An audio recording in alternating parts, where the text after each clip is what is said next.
ప్రస్తుత రోజుల్లో ఏ పని జరగాలన్నా డబ్బు ఉండాల్సిందే. అందుకే ప్రపంచమంతా డబ్బు వెనకాల పరిగెడుతుంది. సంపాదన కోసం కొందరు, ఉన్న డబ్బును రెట్టింపు ఎలా చేసుకోవాలని మరికొందరు ఆలోచిస్తున్నారు.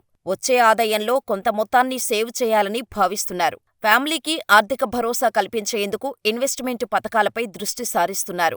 మరి మీరు కూడా పెట్టుబడి పెట్టాలనుకుంటున్నారా?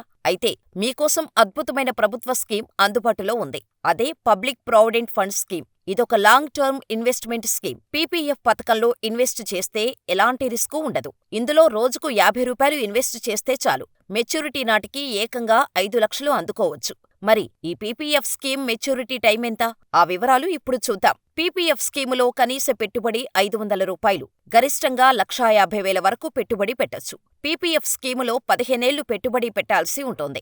ఈ పథకంలో వడ్డీ రేటు 7.1%గా ఉంది. ఈ పథకంలో తక్కువ పెట్టుబడితో లక్షల్లో లాభాన్ని పొందొచ్చు. పీపీఎఫ్ పథకం ద్వారా మీరు 5 లక్షలు పొందాలంటే రోజుకు 50 అంటే నెలకు 1,500 పెట్టుబడి పెట్టాల్సి ఉంటుంది. సంవత్సరానికి 18,000 అవుతుంది. ఇలా 15 సంవత్సరాలు పెట్టుబడి పెట్టాల్సి ఉంటుంది. 15 ఏళ్లలో మీ పెట్టుబడి 2,70,000 జమవుతుంది. ప్రస్తుతమున్న వడ్డీ రేటు ప్రకారం మీ పెట్టుబడిపై 2,18,185 వడ్డీ సమకూరుతోంది. మెచ్యూరిటీ నాటికి మీ పెట్టుబడి, దానిపై వచ్చే వడ్డీ ఆదాయం కలుపుకొని మొత్తం రూ. 4,88,185 చేతికి అందుతుంది. అంటే మీకు దాదాపు 5 లక్షలు వస్తాయి. పీపీఎఫ్ స్కీమును బ్యాంకుతో పాటు పోస్టాఫీసులో కూడా ఓపెన్ చేయొచ్చు.